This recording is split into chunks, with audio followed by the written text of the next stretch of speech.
Uh, the order of the talk is just as it is here. So we're going to start with Natasha Van Netten.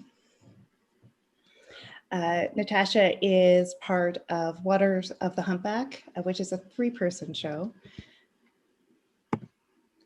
Interesting. There we go. We have Joyce Madiski's show here, Song of the Whale. This photo is from our exhibition opening. We're lucky enough here in the Yukon that we're still able to view shows in person, and we were even able to have an opening, although it was a much different format. We had 4 openings, as Joyce is just showing, in order to keep each of them small. It was, gosh, probably close to 8. It was more than 8 hours over that day that we spread it over.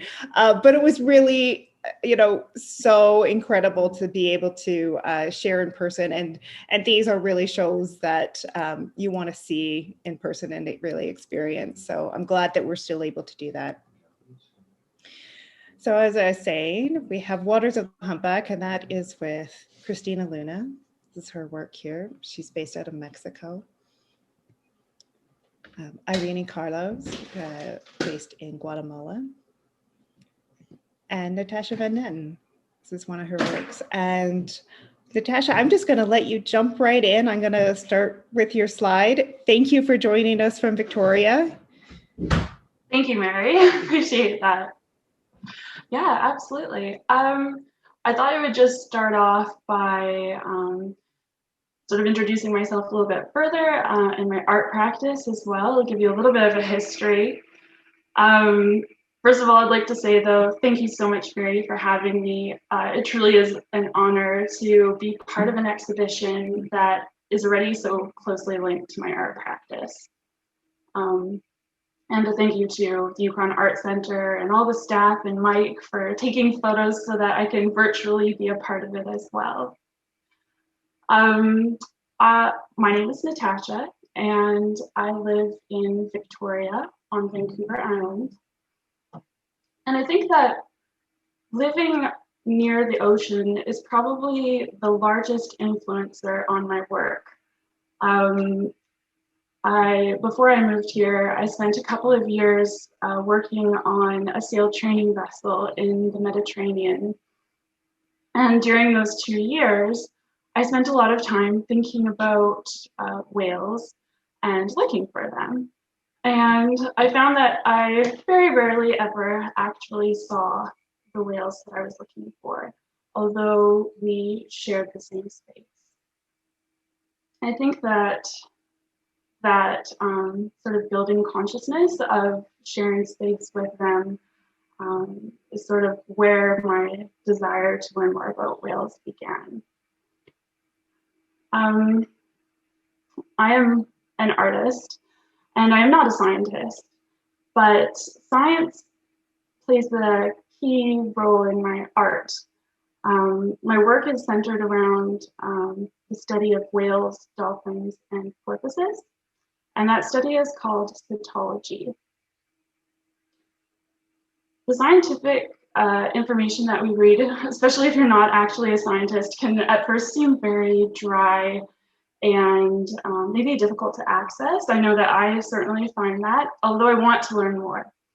And so for me, I use art as a way to access this information and to process it in a way that makes it more human, a little bit more personal to me, and can take away that feeling of just reading numbers on a page, to be able to process it manually and take away that feeling of being sterile. So I use art as a way to access science, but science as a way to actually motivate and propel my art practice and to find new things to sort of delve into as far as putting together series and challenging myself in what I'm doing. So this image here is taken by Mike, and it's an installation shot of the Waters of the Humpback exhibition, as Mary has mentioned. I have 3 works in this exhibition. The one in the center is actually on that wide plinth. The one behind is a set of 4 drawings in blue, sort of off to the right of the center. And then on the far right side is an installation of humpback whales. And so I'm going to just go sort of through these 3 works and talk a little bit about my motivation for creating them and sort of what they're about. So as far as speaking about science and taking that information and breaking it down, the first one I'm going to talk about is the humpback installation on the right-hand side. And that piece is about a cooperative feeding method that humpback whales will often use when trying to catch a large amount of food and where all of the members of the group can feed. And so I've put together a little illustration to help sort of break down that idea, and then I'll show you more images of the work itself. Mary, would you mind showing the next slide? Excellent, thank you. So this picture here shows a collection of fish, possibly herring.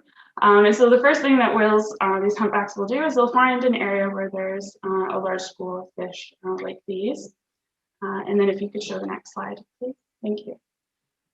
And so what the whales will do is they will simultaneously all dive very deep, and they'll go below this group of fish, and they start to swim around in a circle.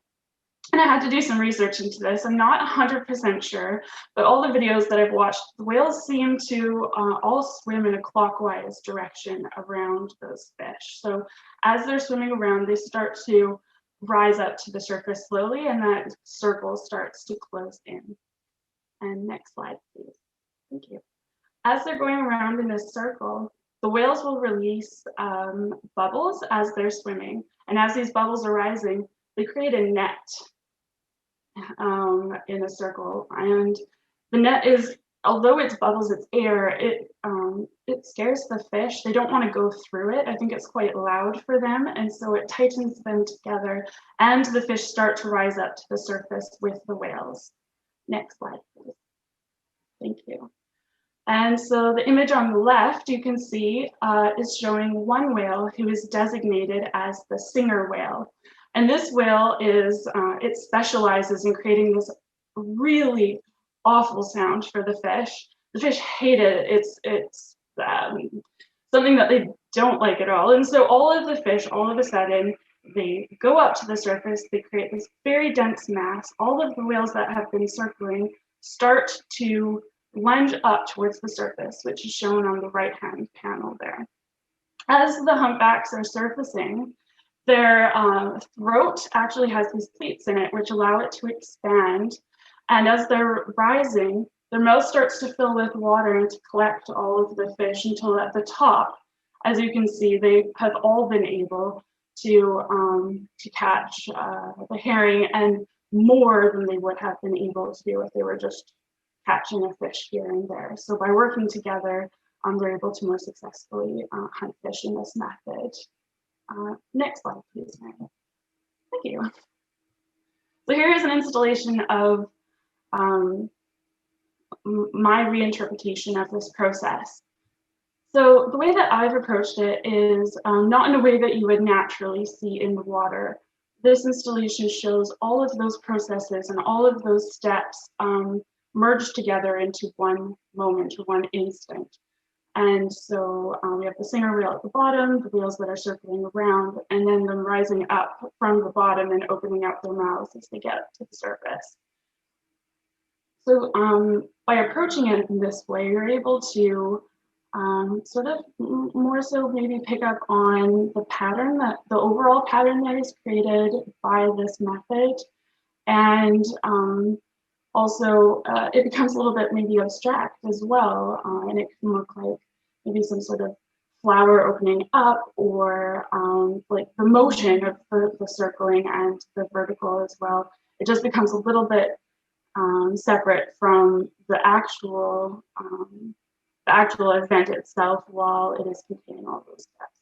Next slide, please. So here's a close-up that you can see of those whales. It's a little hard to see when it's so far away, so this is a little bit closer.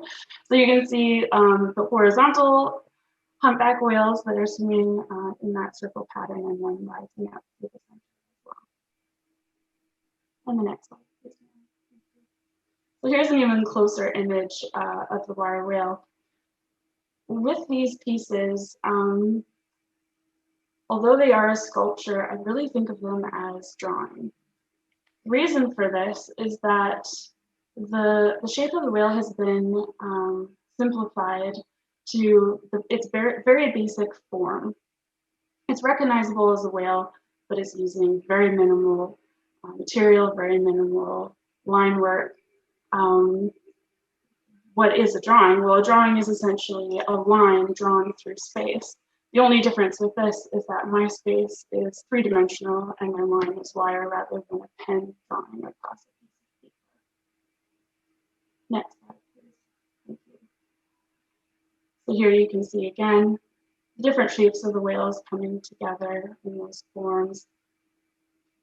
It's also interactive. Most of us aren't able to see this piece in real life, but as you walk around, you can see the whales sort of shifting and moving in that space. Next slide, thank you. And here you can see at that climax moment as the whales are rising to the surface and their throat is pleating out and they're rising out to catch the fish. Thank you. And the next slide, please. Thanks. So this is my second piece in the exhibition. It's called A Compass. And this work is about a whale's experience of water and about how a whale's experience of life and gravity is much different than the human experience. As far as orientation goes, it's much more fluid and much more free-flowing than the human experience.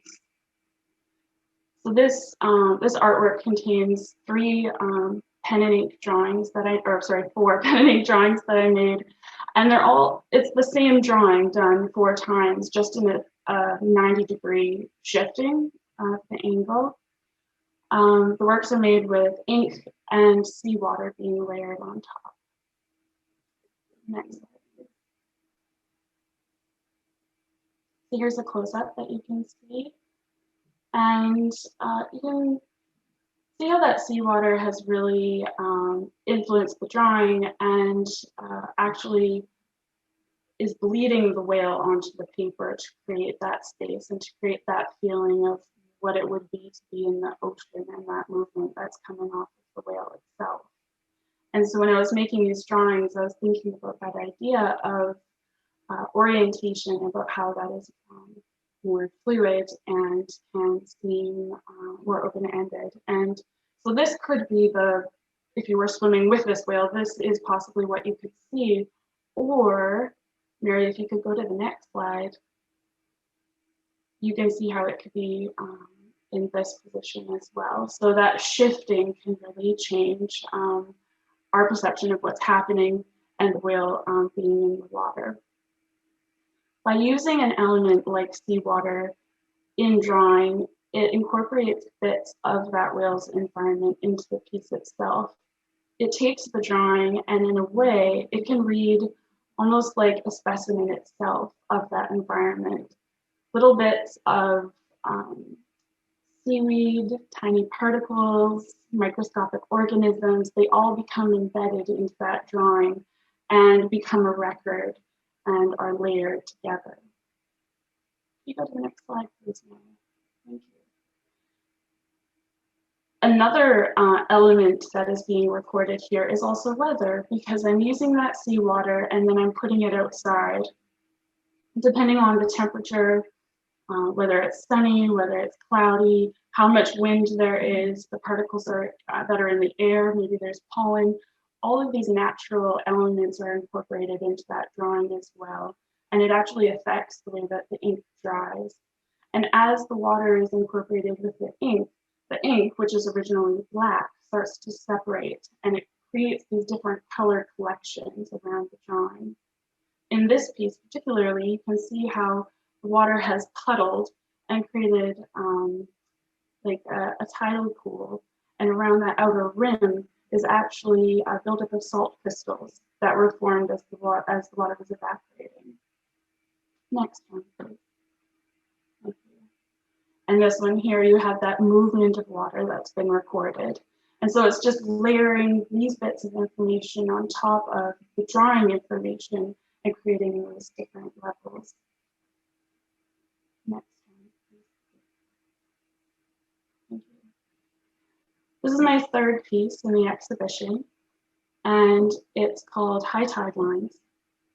And this piece was actually, it's supposed to be interactive. And of course, because of the time period that we're in right now, unfortunately, it's not possible. But I was hoping to invite viewers to come up and to see this work and to pick them up and to interact with it. As this isn't possible, the gallery staff has very graciously agreed to rearrange it periodically into different forms. But what this piece is it's a collection of over 400 separate watercolor paintings of seaweed species that are local to British Columbia. And they've all been cut out. So they're little pieces that are together on this plinth. And the idea is that the viewer can come and they're looking over top of the artwork and they can investigate it like it's on an examination table. Could you go to the next slide, please? Thank you. So here's a close-up, so you can see those pieces all together. So this work, it is an investigation of sort of the roots of science and the roots of wanting to discover the natural world, and that's a natural human desire to investigate and to separate and collect and categorize the differences between natural objects and to find what's similar. So right here we have a collection. It's sort of, they're all piled together. You can see all the different seaweeds. And the difference between seeing this and now our next slide, where I've randomly pulled out a handful of seaweed, but then I've spaced them all the same. And all of a sudden that sense of order comes into being. And by looking at this image, you can start to see the different, sort of the similarities between color, and this one is the same as that one, and this shape is very different from that shape. And you start to become familiar with those shapes as well and pull away the species that are the same. Next slide, please. So here we have 3 more examples of those seaweed. But so originally, I made a smaller version of this installation in Iceland about a year ago, and I was able to actually have the viewers to come and to look at it. And it was amazing to see, because every time I walked by it, it was different and it was changing.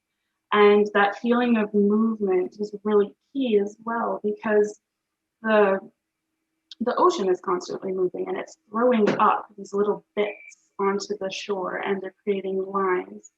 And these lines are they're being picked at by birds, they're decaying, they're being eaten, and possibly overlooked as well. But by taking the time to look at each one and investigating it, you can start to see how complicated it is.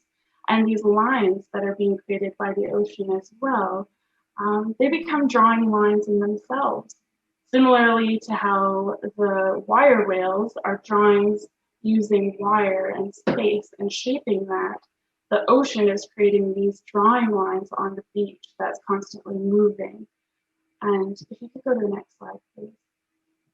And so these drawing lines, they're representative of time passing, but even on a grander scale, they're recording the moon patterns and these heights. And so it's all these different layers together that sort of come into being. And so here in this piece, you can see that I've sort of pulled together different species, but they all have one color in common, and just wanting to sort of create those little collections together as a way of knowing. And if you could go to the next slide.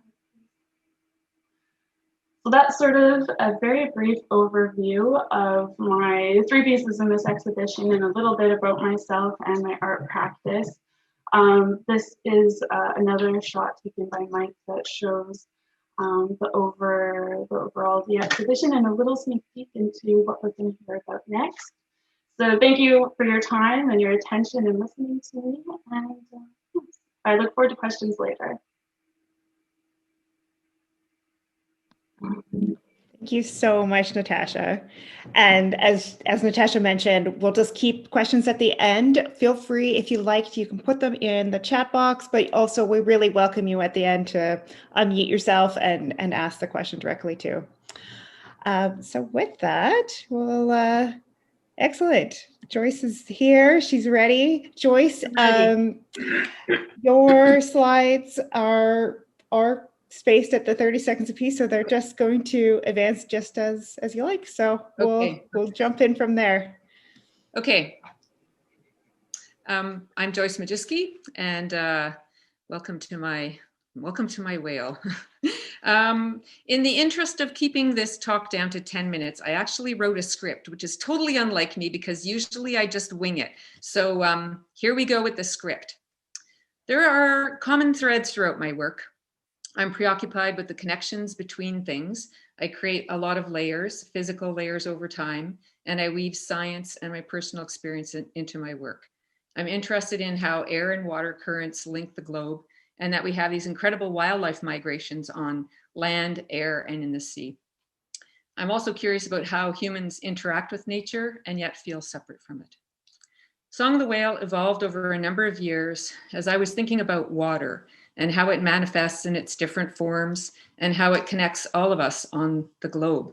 We all survive, we can't survive without water.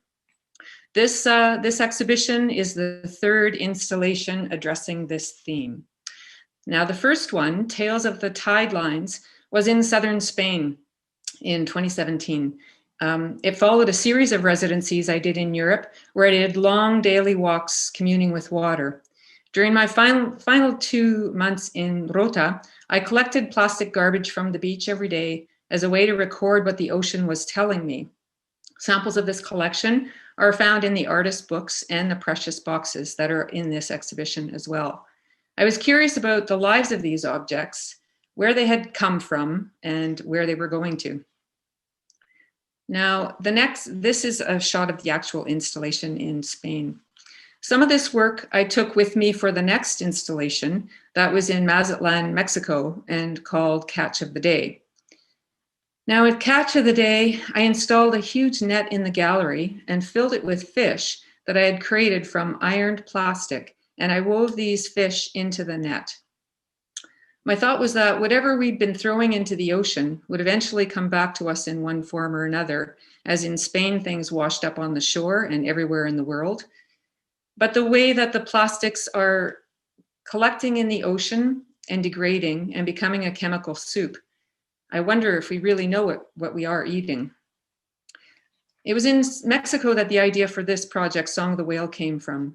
Laurel Palak, another Canadian artist, was doing a residency there, and she told me about a piece of work that she had done in Peterborough where she made some paper mache beluga whales and then invited the community to participate with her.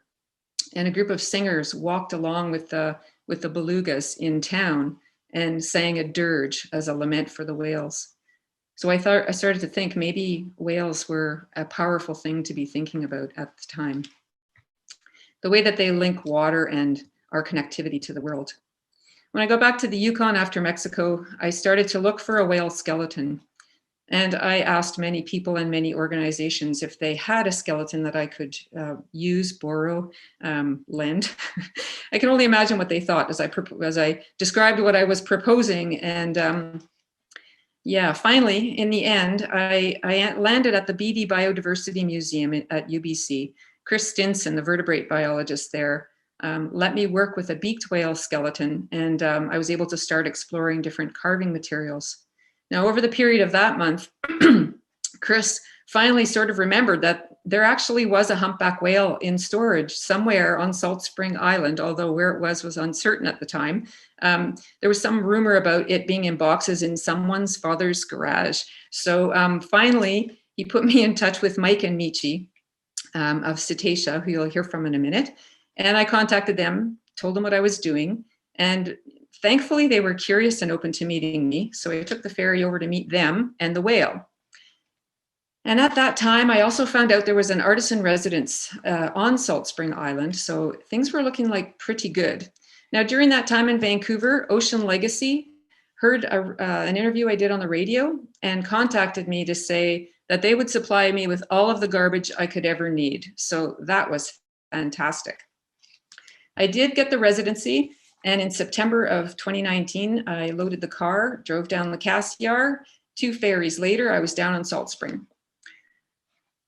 Now, I started dealing with this styrofoam at that point. I had to get all of the styrofoam to the studio.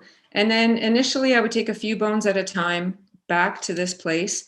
And I had to learn how to use the materials, and every piece of styrofoam was different. And I had to play around with the shapes of these bones. So what I did was I started with a drawing.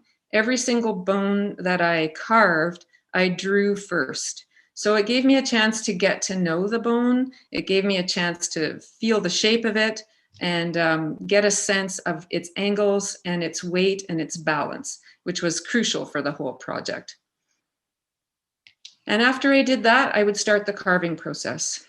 It took a while to figure out how I was going to cut the foam. I used and actually at the beginning, I was using a hand saw. And later in the process, Patrick Tassin offered the use of his bandsaw, and he cut some of the larger chunks for me, which was it was a lifesaver. The whole whale is carved with X-Acto knives and I've used a little tiny rasp to create the convex shapes and to create the crumbly sort of texture of the bone. Without those tools, I don't think I could have done it. It's hard to get a scoop shape with a flat blade.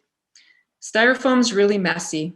It crumbles, it becomes static, it clings to itself, it clings to plastic and the plastic bags you're trying to put it into, and it clings to your coveralls and even gets into the pockets.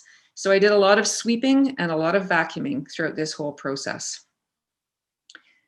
Now, I ended up having a residency that started in January the 2nd, although I had spent a couple of months before that working in another space. And it was averaging me at the beginning about 2.5 days to carve each bone. It was a little longer at the beginning, but averaged out to about 2.5 days. The most complex and difficult bones to carve were these rib bones, because there's a curve and a twist to these bones. And if you don't get the balance right, if you don't get the right sense of a balance at the bottom of the bone, it just flops over. This is a good example of the bone actually and looking like a rib. So my days on Salt Spring were to go and carve every day, to take a bit of a walk down to the sea, and sew herring in the evening for the exhibition. I ended up at I worked my way through the whole skeleton and ended up with the cranium. Sometime around March, Mike and Michi ended up bringing the whole skeleton to the studio, which was a real blessing because I was wondering how I was going to carve the skull. Having it in my studio meant I could do it there. Now you can see the different colors of the cranium. I had to glue a whole bunch of pieces together, and then you can see the skull in the back of it here. It's a very heavy bone, and it took a while to kind of get used to moving it. I didn't want to move it at first, but I needed to see it in the round. So it took a while to kind of get the actual shape of that bone together.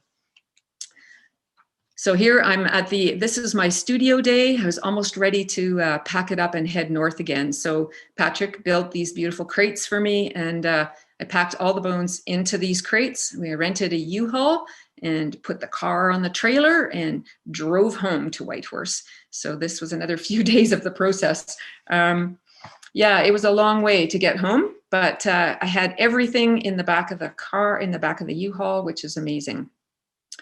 So one of the things that that was really helpful for me in the process, because now I've carved all these bones, but I haven't put them together yet. I knew that that was the next step in the line. And so Mike and Michi, when they came to collect the bones again, we took videos of them explaining how everything went back together, which was invaluable. I had some notes from a whale articulation, but Mike talking about how each bone fit together was really quite my reference. So in the end, I found a space, which was the old Greyhound bus station. And the fellow who's renting it was actually going to, he's opened a grocery store there, but it was this amazing 2 months of time that Donald Watt and I were able to like create a suspended ceiling so that we could mimic the height of the ceiling at the Arts Centre, figure out how to put all of these bones together. You can see here we're stringing them with some spacers between the vertebrae, and then the complication of the thoracic spine where you actually have to hook the rib onto the spine, but then you have to hold the ribs apart. So we've created this little boat-like affair and stuck it in there, and they're pinned. So the ribs are hooked and then pinned. So we put everything up, and then we took it all down and packed it into boxes until it could be installed in the gallery. Meanwhile, at my home studio, I was doing the smaller bones, like the two flippers. You can see there's an X-ray on the floor, which is this whale's actual X-ray. And so, yeah, a couple of times I had to call Mike and Michi and just say, you know, is this bone go flip this way, flip that way? Is it in the right orientation? Does it look good to you? And then I had to make all the spacers. So that's basically the skeleton. Also, I decided to do a school of herring. So I thought I was going to do a nice little ball of herring with a few hundred fish. And in the end, I did about 1,500 fish. So the plastic that I've ironed together, initially I was going to wrap the skeleton with that, and I decided not to. I've wrapped the flippers and the tail, but I made some of the herring with that. So I think, is that my last picture? So the herring is a combination of this ironed plastic as well as all of the food bags that I've collected over the last couple of years. Like every single package that I've ever used, we ate a lot of chips, flipped them inside out. So I wanted to have a variety of fish. So a lot of them were sewn. All the clippings from around the outside edge, I would put inside bags that I couldn't iron, and then I would sew those. So, and you can also see I found some old slide sheets. So I had tucked pieces of plastic into the slide sheets and sewed those as well. So, so did a lot of sewing, yeah. So my days were kind of carving or putting the bones together and then sewing herring right up until the end. Yeah, so for those of you who aren't going to be able to see this exhibition, I've actually made like a 5-minute YouTube video, and it's called, there's two of them. One is Song of the Whale, A Creative Process. The second one is excerpts from the exhibition. So you can check those two videos, and that'll give you a bit of a sense of what it's like to actually be in there. So this talk was quick, and it was about the nuts and bolts. It's not about what, yeah, I mean, I didn't know what it was going to look like until all the pieces came together. Daniel Dank has done an amazing job with the soundscape. I made 2 video projections that would get projected onto the walls. So I had it in my mind that this is what it was going to look like. And until it was all put together in the gallery, I didn't know if it was actually going to work out or not. So it's the beauty of installation, is that it changes and it evolves as you do it. But it's also a bit of a holding a breath kind of a situation where you don't really know what it's going to look like until it's all in place. The lights are perfect, the sound is on, and then you just step back and let the magic happen. And for this show, the magic did happen, actually. She's quite a powerful force. I mentioned at one point, initially I was going to make the whale diving. And when I heard the story of this particular whale who was drowned in a herring anchor chain, I thought she had to be trying to go for the surface. So that's the reason the orientation is as it is. Yeah, I've mentioned a few people who've helped me along the way, but there's been a lot more. And I just want to say thank you very much for your support. My partner who's been there the whole time, Jen, and thank you to the whale, who was my greatest teacher. That's all for now.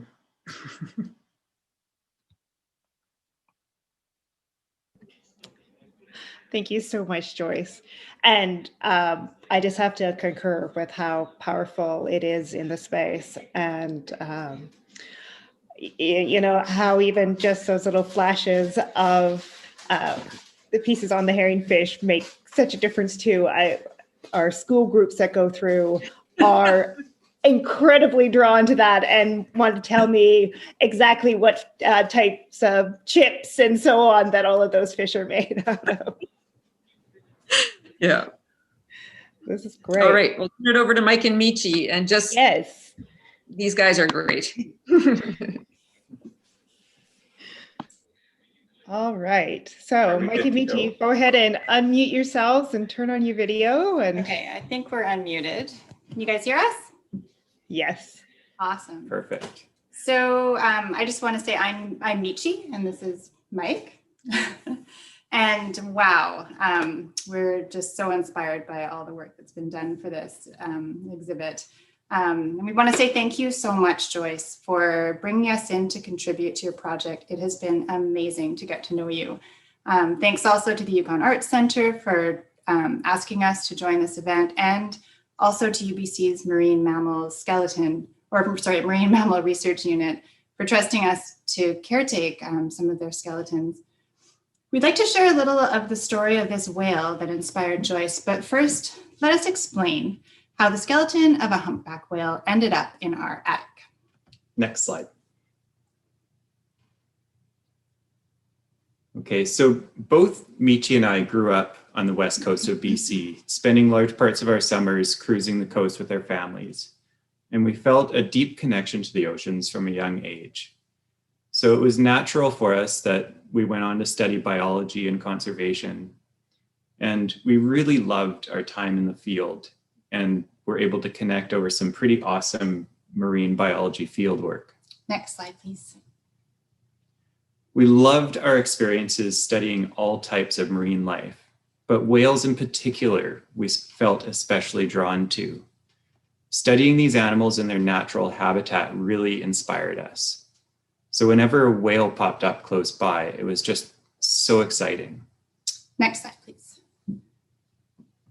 It was during our undergraduate studies that Mike got a job helping to set up and assemble skeletons for a small museum up at Telegraph Cove on northern Vancouver Island. Next slide. The Johnstone Strait Killer Whale Interpretive Centre, known affectionately as the Bones Project to locals, houses some of Mike's earliest skeletons. Next slide. I really had no idea what I was getting us into when I agreed to put together a 60-foot fin whale skeleton, nor that I was launching myself into a career as a skeleton articulator. Next slide, please. Now, this may sound like a glamorous career choice if you're a biology geek, but as any of you would know who've met a dead whale on the beach, it's not all roses and butterflies. It's something else entirely. Next slide. But despite the spell, Mike got me hooked, and his projects just became more and more interesting.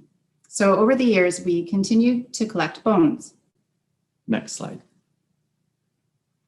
As we looked around the world at how other people were putting together whale skeletons, we kept seeing the same style. Next slide. All the skeletons that we looked at just looked like the dead animal that they were collected from. Next slide. We didn't want to do that. We were captivated by living animals. Next slide. And we were inspired by the beauty of the skeletal form, how each bone in a skeleton is so perfectly formed to fit alongside the others and function to allow animals to do exactly what they need to do in their environments. The famous tracker Tom Brown said that an animal's skeleton is its last track. The skeleton is the last piece in the story of how an animal has lived its life. What we have attempted to do in our exhibits is to create something that's not just simply interesting or a curiosity, but something that is also beautiful, something that conveys a story of how these marine mammals behave in life and something that inspires people to want to look deeper. Next slide. Imagine standing face to face to a 2,500-pound stellar sea lion bull that's defending its territory. Next slide. These teeth and jaws are as big and intimidating as a brown bear's. And this gives you a whole new respect for these masters of the beach. Next slide, please. One of our all-time favorite articulation projects was a group of 3 Pacific white-sided dolphins. These animals are always so fun to see in the wild. Next slide. You can see how they interact with each other. They dive playfully alongside as visitors climb a set of stairs in UBC's Aquatic Ecosystems building. Next slide, please. Or the ocean's top predator, the orca, whose incredible intelligence and sophisticated social nature makes them efficient and lethal hunters. Next slide. Now, social distancing from these animals in the wild is not a problem. Sorry. But when you can break into their bubble and stand just a meter below these open jaws, it's just such a humbling experience. Next slide, please.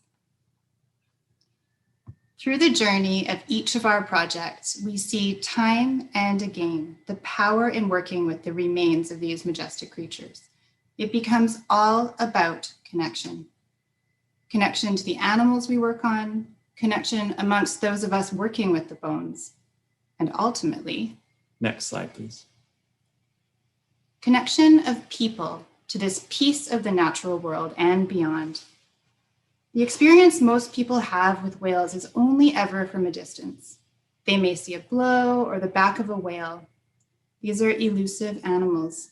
But with our work, we really try to give people a much more intimate experience with whales. Next slide. Few of us are lucky enough to ever get to see a blue whale in the wild. These are the largest animals that have ever lived on the planet.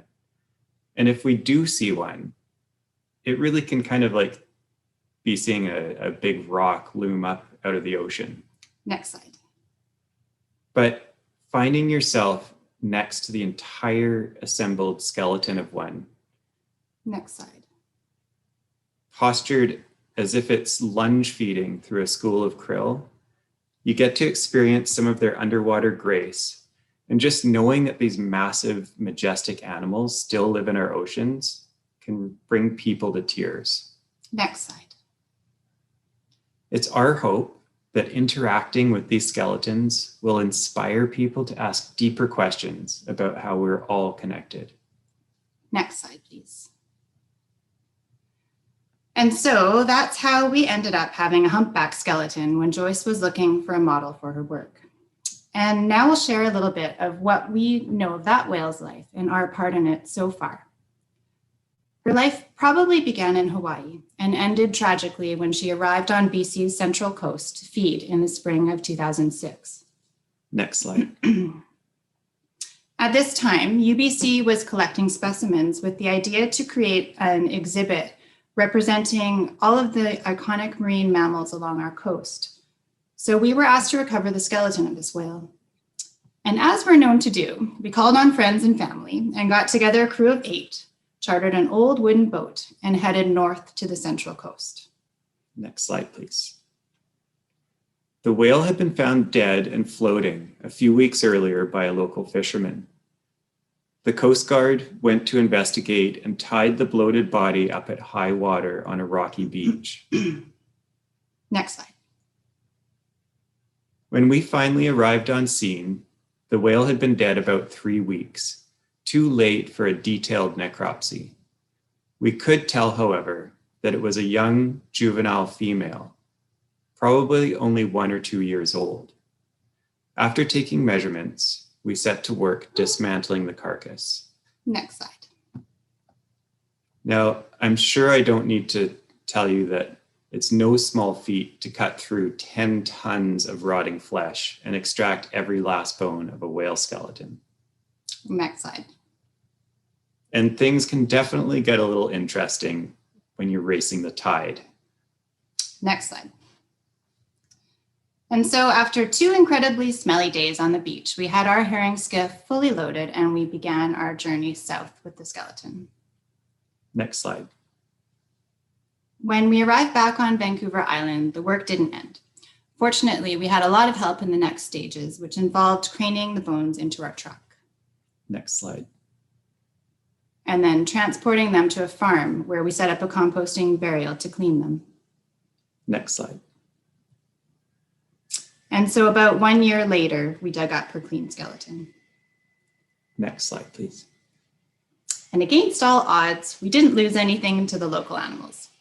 This is an editorial cartoon published in the Times Colonist after we brought this whale home.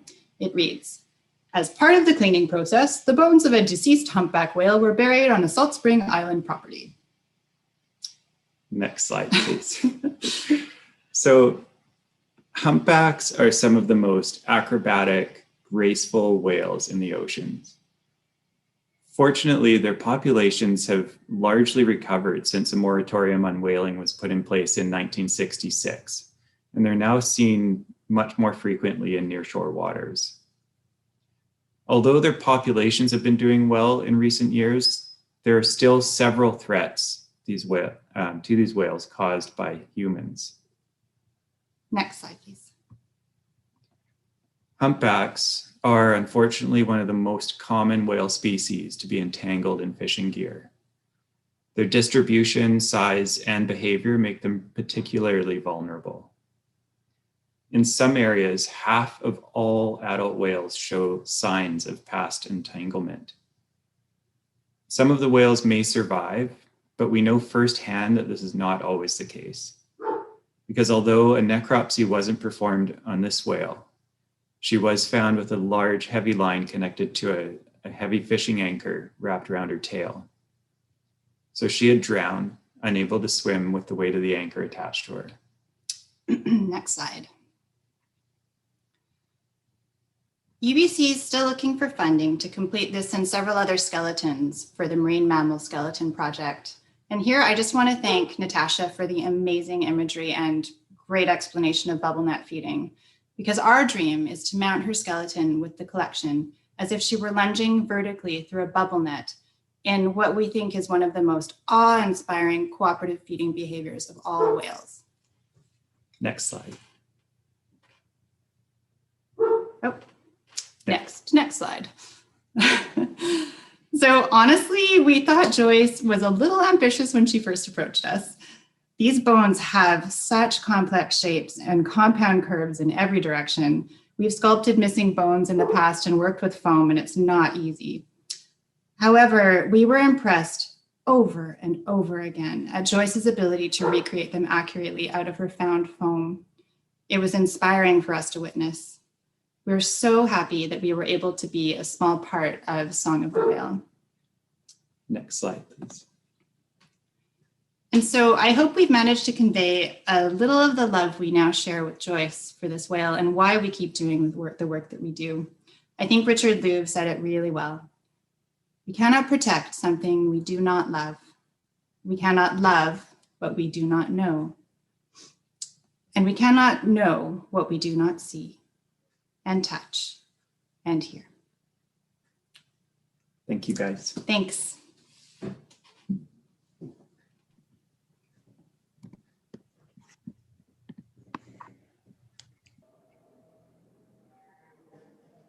Now, just as a little aside, Dawn and I articulated most of the vertebrae, and I was so excited and proud. I sent these photos down to Mike and Michi, and I said, "How does it look? How does it look?" And Mike said, "Wow, it looks amazing. Just one thing, the vertebrae are all the wrong way." So that was...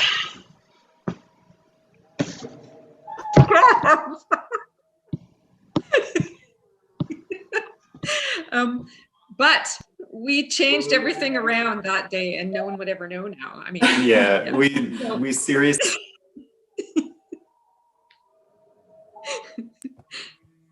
we seriously considered not saying anything because we knew how much work had gone into putting them up the way you did them. No, at the end, it was faster than I thought. We just had to undrill all the metal pieces and take everything, slide it all off, turn it around, slide it back on. I was concerned about the ribs not fitting to the vertebrae the same way. And they're a little bit funkier than they were the first time, but I don't think anyone would really notice. But yeah, I was thinking, great. It's got to be right, because when you guys see this, I'm not going to go, oh, well, I just didn't turn the vertebrae around. I particularly appreciate your decision to leave the styrofoam natural. To be able to see it as a raw material as well, I think really incorporates that idea so well. Well, and all of the random black bits too, you know? Yeah.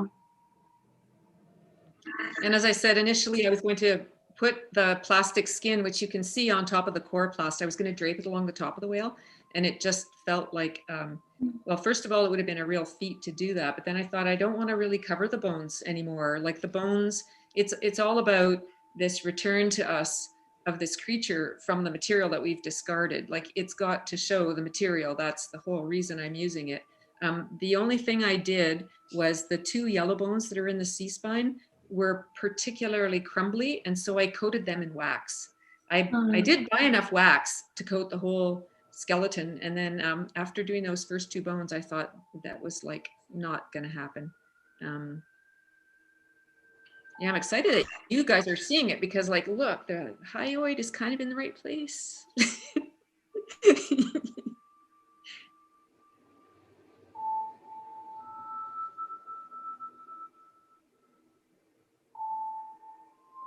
And I think, Joyce, you spoke to this, but the material itself, as you say, is so central to, you know, the whole purpose and speaking to, you know, that all of this styrofoam was salvaged from beach cleanups, from oceans.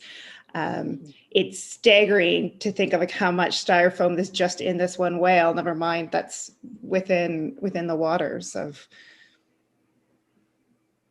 Yeah, I remember first hearing about gyres, and I had this sense that there were like all of these big bubbles and floats and big, huge chunks of plastic floating around in a circle in the center of the ocean. And since then, I've found out that they're actually, a lot of that plastic is degraded, and it's become this soup that mimics plankton and diatoms and everything. So it's just being ingested, and it's being ingested from, you know, the smallest, and then the fish eat that, and the bigger fish eat that. And so it's this kind of, what do we really know what we're ingesting in our bodies, you know, through the air and through breathing and through eating. So, I mean, there's just multiple ripples of considerations that this kind of work, you know, brings to light, and conversations about how can we do it differently? How can we live differently on the planet? How can we be more attentive to our actions and the repercussions of our daily lives? You know, we talk about recycling, and people feel good about recycling, and that's great, but a lot of the material that we recycle can't be reused yet, you know, so we need to focus on different kinds of ways of dealing with this garbage. And yeah. Joyce, did you find that the styrofoam still had evidence of like sea life that was living on the styrofoam or burrowing into it, or was it not really affected much by those? Yeah, no, there was actually. It depended some of the stuff I got from Ocean Legacy had been sitting there a long time. So it was basically, everything was roughed off, but some of it had like a skiff of some sort of moss or something where it had been sitting on the beach and stuff had grown on it, and then they picked it up.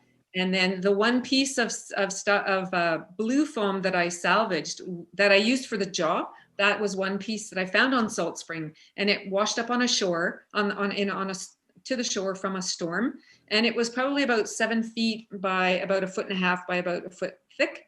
And I brought it home and I started to cut it, and I cut right through like a tube worm, like one of those things that goes in, and you would never see it. It's a little tiny hole, and it was it was dead, but it was starting to decompose, but you know, stink, stink like ocean things stink. So I left it outside and I just kept pouring vinegar in it, and I would dump it out the next day, pour more vinegar in it, dump it out, and slowly got all of the creature out. So it took a couple of weeks before I could carve it, but that's what the jaw's made out of.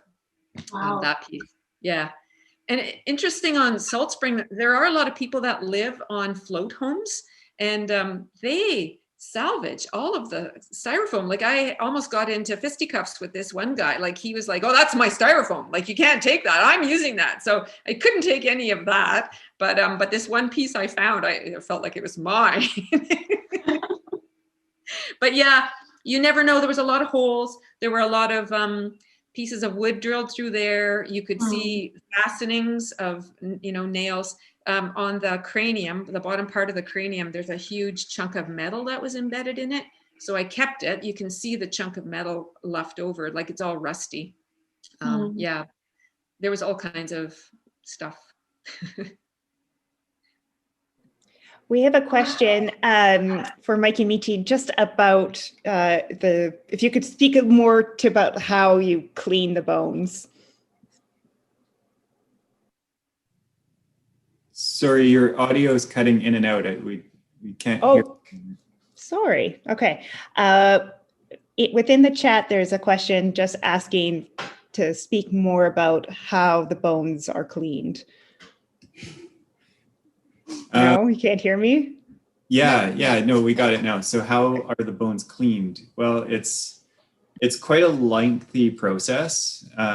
It begins on the beach, basically cutting the whale apart and getting the bones out. And you try to cut away as much of the flesh as you can. And then what we typically do, people do different things. Some people soak them in the ocean, but we usually bury them in like a compost mixture of horse manure and straw or soil for about 6 to 12 months.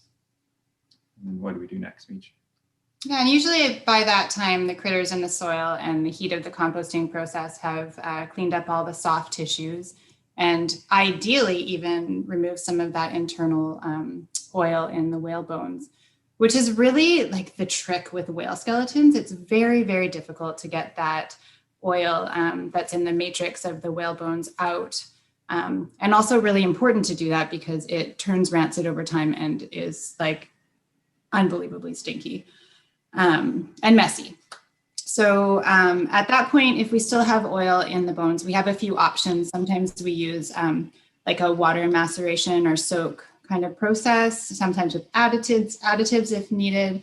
And we also, with our larger skeletons, if the project has a shorter timeline, use solvents to clean the oil out of the bones. So that's kind of it in a nutshell. Yeah. It's a bit individual specific because like if a whale washes up and it's in poor body condition, it actually won't have a lot of oil in its bones. And that cleaning process can be a lot simpler and shorter than one that's in good body condition. So hope that answers the question. Yeah, thank you. What we're seeing now are these really large prints by Christina Luna. Christina was actually part of Joyce's an earlier project, Vox Voice. She's based in Mexico, and there are these really amazing charcoal drawings on kind of monoprints that she's created. These ones here are by Irene Carlos. Irene is based in Guatemala City, and these are all either acrylic on canvas or acrylic on paper. It's great. This happens to be one of my favorites. We speak to it a lot within our school visits because at first it can almost feel like, are we looking at a fish? How are we looking at a whale? And looking at this whale kind of moving through the water, but perhaps as a bird's eye view.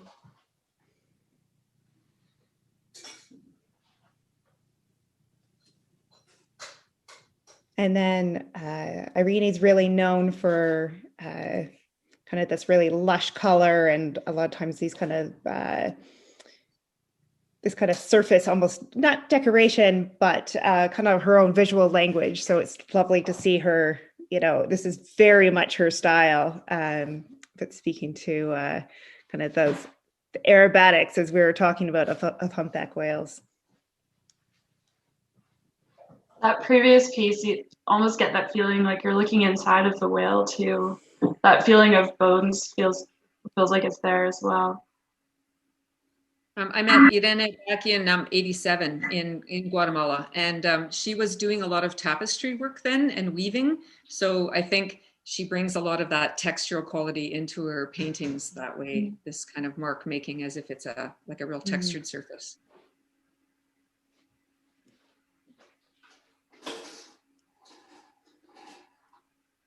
And here, of course, is Compass by Natasha. It's really lovely to see these ones in person too. As Natasha was mentioning, you know, there's even like, you can see like the evidence of the salt crystals and the seawater right on these works. And folks, feel free, if you'd like, if anyone wants to jump in with a question, we're just going to kind of keep the video running because we figure it's nice to kind of feel the space, but please feel free to ask questions now. I just wanted to make one note of the work that's in this room here. All three of the artists were selected because they have like a particular relationship to the whales or animals and conservation. And they were also selected because of the migration and that whales move great distances. So from Guatemala to Mexico to BC to the Yukon, there's this sort of sense of movement up the coast. And I have, you know, personal relationships with both Christina Luna and with Irene, and have met Natasha over the winter. So it just felt like there was a really beautiful fit between the work of the three women and really strong connections. And yeah, the other thing I want to mention too is the gallery isn't like a commercial gallery, but the pieces are all for sale. There is a price list for these works, and as you know, the life of an artist is challenging at the best of time, and these artists come from away. So if anyone's interested, they can contact me for more information.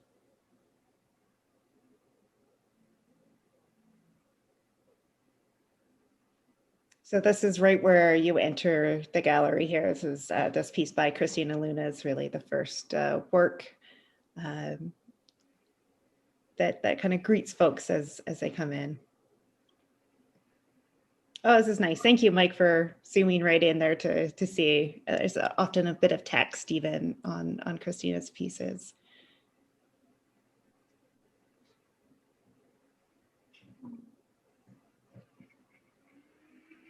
Chris does a lot of work around extinctions too, extinct animals. So she's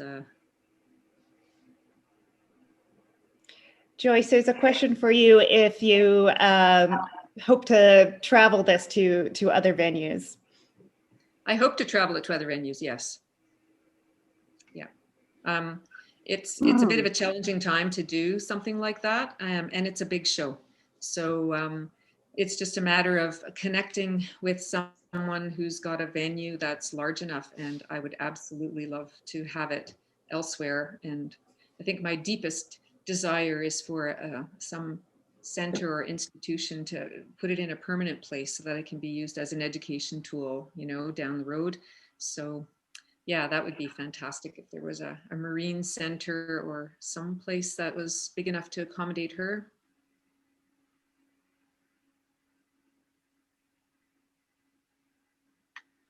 Personally, I feel like when it comes to whales, often they can be maybe treated a little bit lightly. Maybe they're sort of touted as a bit of a like a poster child for the ocean, and it's happy and it's dripping out of the water and stuff. And so I know when I am looking at works about whales, I really appreciate to see that scientific aspect, and that there's something that I can take from and something that I can learn from about this. And so I think that's something that I really appreciate, Joyce, and working with Cetacea as well, that you have that integrity of your work, that it's not just about a beautiful animal, but it's about the purpose and how it fits into the world and what we can learn from it and take home with us as well. Well, and the idea too that a piece of art can touch you emotionally, and that will change you. That will actually move you to do something way more than a scientific report, or feeling guilty or feeling like chastised because, you know, you can't get it together to bring your own plastic bags. Like, you know, it's a bigger issue. It's a bigger, you know, way of being in the world, and how we can shift our consciousness and then just focus on the things that are working and just keep trying to make more change for things that are working. And even just, you know, I think with that school of herring fish, as you said, it's not that you had to even try to gather all of that plastic. That was just plastic for one person's plastic. And how large, you know, like as you're saying, like 1,500 fish out of that, to actually kind of see that laid bare is something as well, and realizing just how much single-use plastic we all consume. Yeah, and I've got bags of it. I still don't know what to do with it. I can't bear to bring it to the recycling. I'm thinking, can I just keep making these? Like, I keep eating pasta, you know? What am I going to make next? Kids' ponchos? I don't know. I've made some pretty nifty bags out of plastic bags, but yeah, at some point, yeah, I just don't know. Like, can we make things without foil on the inside of the plastic? You know, there's. I don't know. Yeah. Well, I'm realizing we're kind of at time. If anyone else would like to jump in with a question, please do so now. Well, I will say hello to Joyce. It's Anne. Can Joyce hear me? I can. Oh, hi, Anne. Oh, hi. So nice to see you. I had the honor of hosting Joyce at my place. So I am so happy to actually be able to see this work, because I saw the sewing machine, but I never saw the final work. And I saw all the hunks of plastic sitting in the yard, but I never saw the whale altogether. So well done, Joyce. Amazing. Thanks, So good. Anne.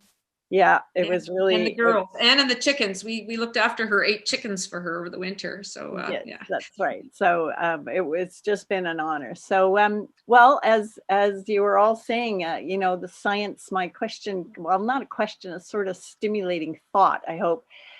This idea of science and art, and what do we know factually, and what do we do as, you know, creating auras and feeling and heart. And, you know, these are the deeper questions, like Michi was saying.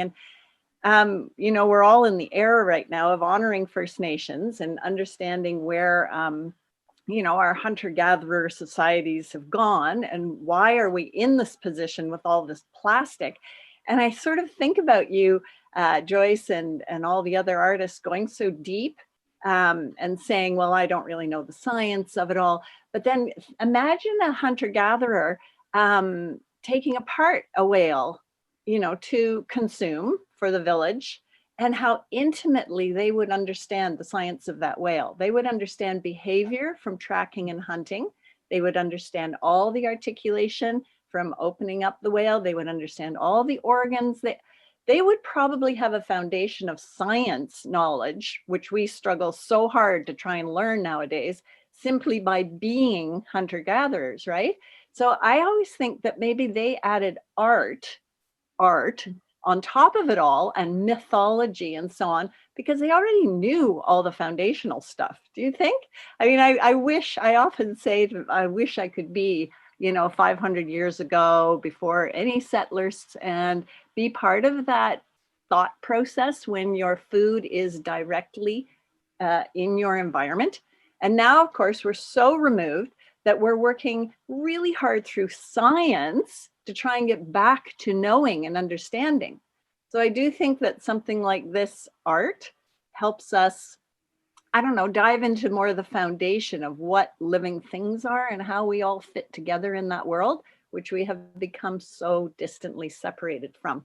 So that's just a thought that, you know, your exhibit has put this deep thinking into my brain, and I have no idea if it's actually, you know, any sense to it all, but I think this is what the art installation is doing, is really stimulating some thought processes about who we are as Homo sapiens and how we relate to our environment.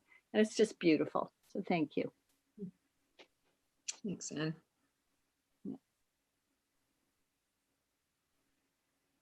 Yeah, we just like to say congratulations to you, Joyce, and Natasha, and all the artists. The exhibit looks fantastic, and also with Mike's video there, like I actually feel like I've walked through it now. Yeah, absolutely. Absolutely. Well done. Nice videography. You should be in film. And Mike and Michi as well. I was just a little bit curious too, if you could speak a little bit on sort of your thoughts on art and science coming together, because it's sort of the flip side of what I'm used to, and I'm sure Joyce as well. Do you feel like would you feel like there is a role for that, do you think?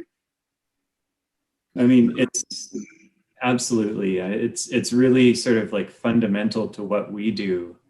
You know, we're trained as biologists, but we really sort of feel in a way like we're artists, engineers and metal workers, and, you know, to bring the remains of an animal to life is really a largely artistic process. And you sort of have to connect yourself to the animal and imagine you're that whale swimming through the ocean and doing something. So it's an incredible experience, and you know, we obviously love what we do.